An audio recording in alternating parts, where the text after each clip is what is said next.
Merhaba. Bugün sizlere Mac 3 CNC kartımızla otomatik takım sıfırlama işlemi nasıl yapılır bunu göstereceğim.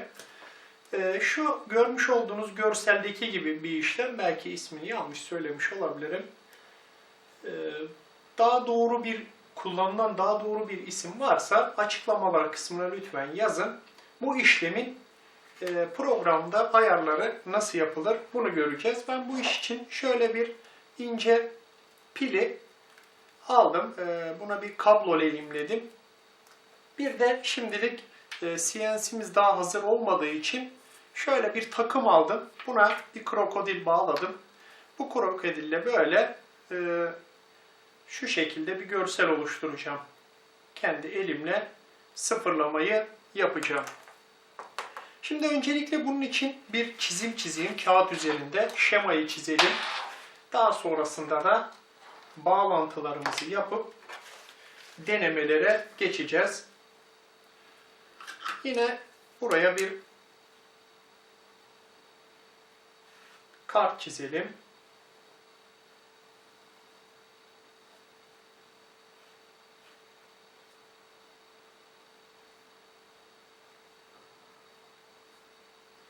Şurası 24 volt olsun. Burası da DC ne olsun? In 1, 2, 3, in 4.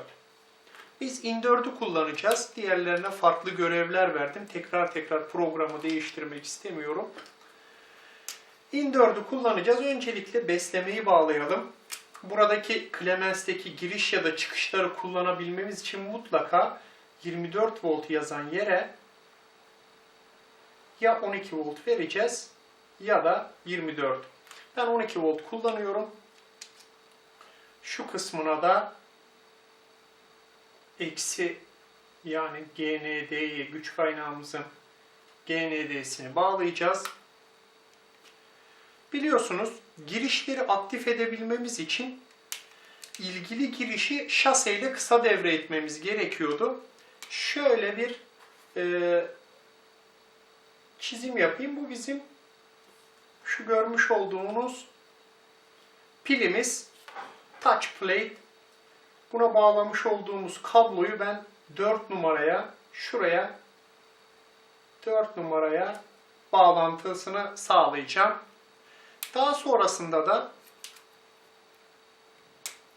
şaseden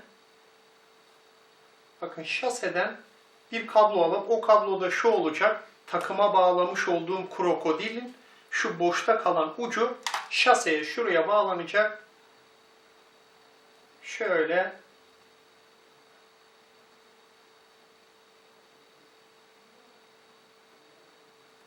bir takım çizmeye çalıştım. Bu ikisi birleştiğinde anlayacak ki takımımız sıfırlandı ya da yüzeye geldi. Bağlantımız bu şekilde olacak. Hemen bağlantıya geçelim. Kartımızı alalım. Şurası giriş 4'tü. Buraya touch plate'i bağlıyorum. Yani pilimizi şu şekilde. Şöyle altına bir tane de polyomid koyacağım. İleride bu polyomidi CNC'de işleyip şu bunun içine gömülecek şekilde bir touch plate yapmayı düşünüyorum. Şimdilik bu şekilde olacak bu. Daha sonrasında da şaseden şöyle bir tane ek kablo alayım. Sonrasında da bunu krokodille bağladım. Şimdi bizim takımımız gördüğünüz gibi şaseye bağlı. 4 numaraya da şurada görmüş olduğunuz pilimiz bağlı. Bu böyle buna dokunduğunda algılama gerçekleşecek. Şimdi hadi gelin Mac 3 programımızda neler yapmamız gerekiyor. Şimdi öncelikle yapacağımız şey şu. Benim videonun linkine, daha doğrusu açıklamalar kısmına bıraktığım linkten bir tane text dosyası var. O text dosyasını bilgisayara indiriyorsunuz. Daha sonrasında hemen şurada göstereyim. Ben bu dosyayı internette buldum. bulduğum kanalda yine bu işi anlatan bir video yayınlamıştı. O videonun da linkini bırakacağım. Bu dosyayı oradan aldım. İsteyenler o videoyu da izleyebilir. Bakın kodumuz şu. Bunu kopyalıyorum. Kopyaladıktan sonra geldik programa. Önce config'ten, ports and pins'ten input'u düzenlememiz gerekiyor. Bakın şöyle biraz indiriyorum. Şurada bakın. Probe yazıyor. Probe'u aktif ettim. Dediğim gibi giriş çıkışlar port 3'e bağlıydı. Biz giriş 4'ü kullanacağımız için buraya 4 yazıp uygula diyoruz. Daha sonrasında da tamam.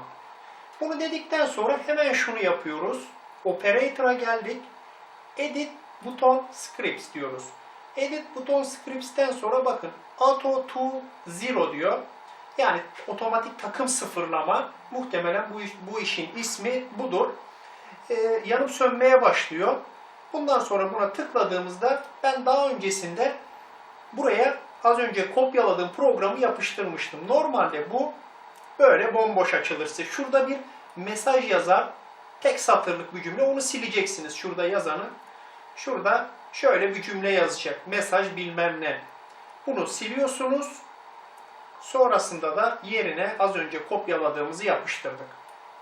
Yapıştırdıktan sonra burada çok fazla detaya inmeyeceğim. Daha doğrusu buradaki kodların hepsini okumadım. Bilmiyorum. Sadece şurada birkaç tane rakam var. Bu rakamları anlatmak istiyorum.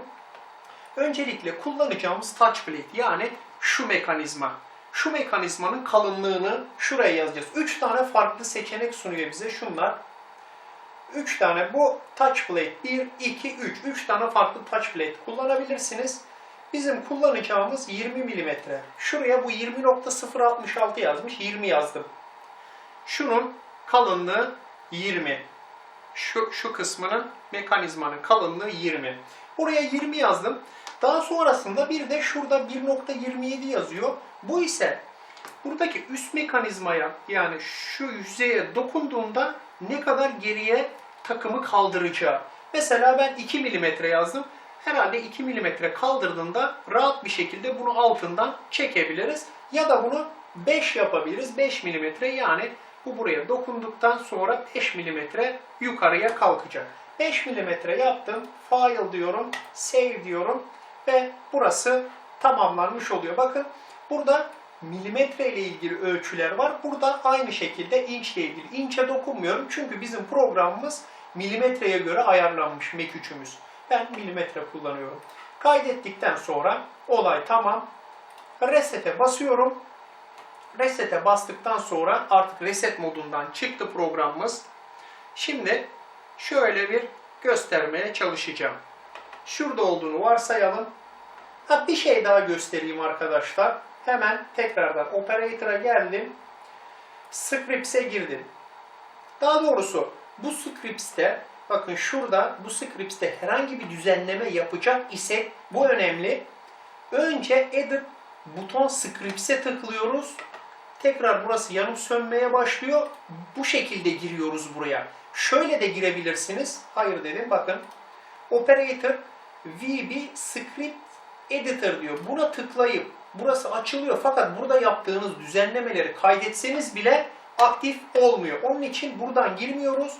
Şuradan Edit buton Scripts sonrasında da Auto to Zero. Şurada ne söyleyecektim? Şunu söyleyecektim. Bakın şurada eksi 25.4 diyor. Bu şu demek. Biz Auto to Zero dediğimizde bizim kesici ucumuz yani takımımız 25.4 mm boyunca hareket edecek ta ki bu yüzeyi bulana kadar. Eğer bu arada mesela 10 santim varsa hiçbir zaman bu takım bu yüzeyi bulamaz. Çünkü bu 25 mm hareket edecek bunu bulana kadar. 25 mm boyunca bulamazsa hata verecek.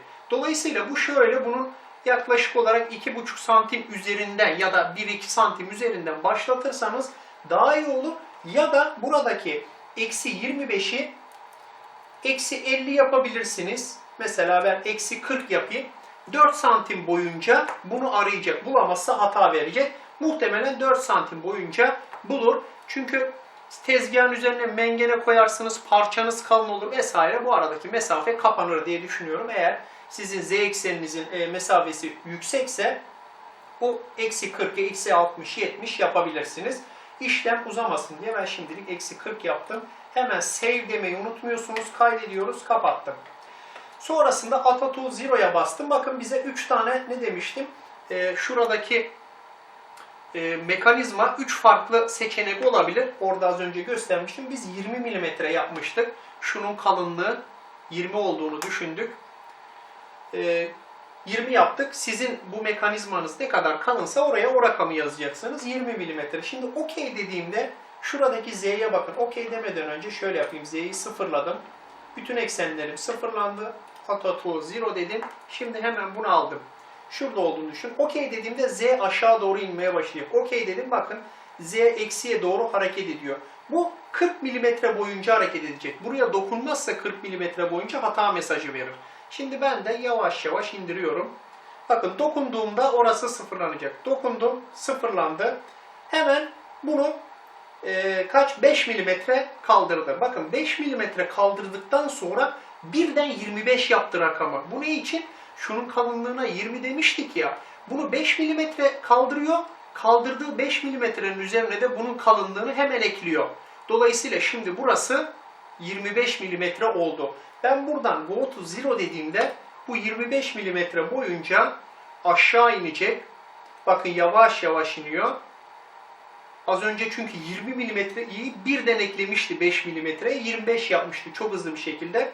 Şimdi yavaş yavaş iniyor ve 0.001 kala yüzeye, bu kadar kala durdurdu. Bunu 0 kabul edebiliriz. Yani 1 milimetrenin binde biri kadar yaklaştı. Dolayısıyla bunu 0 kabul edebiliriz. Ve bu şekilde Automatic Tool Zero yani takım sıfırlamamızı gerçekleştirmiş olduk. Bu videoda anlatacaklarım bu kadar. Aklınıza bununla ilgili bir şeyler takılırsa ya bana mail atın ya Instagram üzerinden yazın ya da bu videonun mesajlar kısmına, yorumlar kısmına bir mesaj bırakın. Hoşça kalın diyorum. Sonraki videolarda görüşmek üzere.